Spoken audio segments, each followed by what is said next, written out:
হয়, আমি কাকি অঞ্চললৈ প্ৰথম আহিছোঁ। সঁচাকৈ ৰাইজৰ আধ্যাত্মিক প্ৰেম দেখি আমি অভিভূত হৈছোঁ। এটা সাংস্কৃতিক মন আছে, সৌন্দৰ্যবোধ আছে আৰু আধ্যাত্মিক প্ৰেম আছে।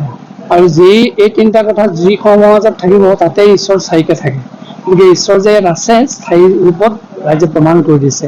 আৰু ৰাইজে এই সনাতন হিন্দু সমাজৰ যি 31 বছৰ বাৰ্ষিক অধিৱেশন পাতিছে, ইয়াত আমি একতা দেখা পাইছোঁ। কাৰণ 5-10 বছৰ পিছতেই সমাজ অনুষ্ঠান ভাগি যায়, কিন্তু তেখেতসকলে প্ৰমাণ কৰি দিলে 31 বছৰে তেখেতসকল একেটা খুঁটিতে আছে, সুদৃঢ় হৈ আছে। গতিকে এই দৃঢ়তা দেখি আমি এইটো কাৰণে অভিভূত হৈছোঁ যে দৃঢ়তাই এখন সমাজ ৰক্ষা কৰিব পাৰে।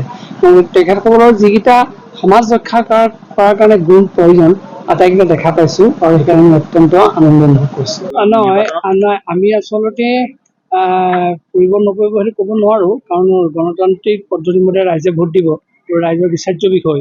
কিন্তু কাখন যে অসমীয়া সমাজৰ কাৰণে অত্যন্ত এটা সমস্যা সংকুল কথা, সেইটো সকলোৱে অনুভৱ কৰিছে। আমি সেইকাৰণে চৰকাৰকো আহ্বান জনাম, যি কথা আমাক ক্ষতি কৰিব সেয়া যাতে নাইকিয়া কৰে। আৰু এইখিনি সময়ত গণতান্ত্ৰিক পদ্ধতিৰে ৰাইজে যি বিবেক ভোট দিব, বিচাৰে ভোট দিব, সেইটো ৰাইজে নিজে চিন্তা কৰিব। সঁচাকৈ আমাৰ আজি 31তম সনাতন হিন্দু ধৰ্মৰ বাৰ্ষিক অধিৱেশন। এই অধিৱেশনস্থলীত আমাৰ মাজুলী সত্ৰৰ সত্ৰাধিকাৰ প্ৰভু পীতাম্বৰ দেৱগোস্বামীক লগ পাই আমাৰ যিখিনি অনুভূতি, যিখিনি আশা, যিখিনি মনৰ চিন্তা, যথেষ্ট আমি সুখী হৈছোঁ, যথেষ্ট জ্ঞান আহৰণ কৰিবলৈ আমি সক্ষম হৈছোঁ। এয়াই।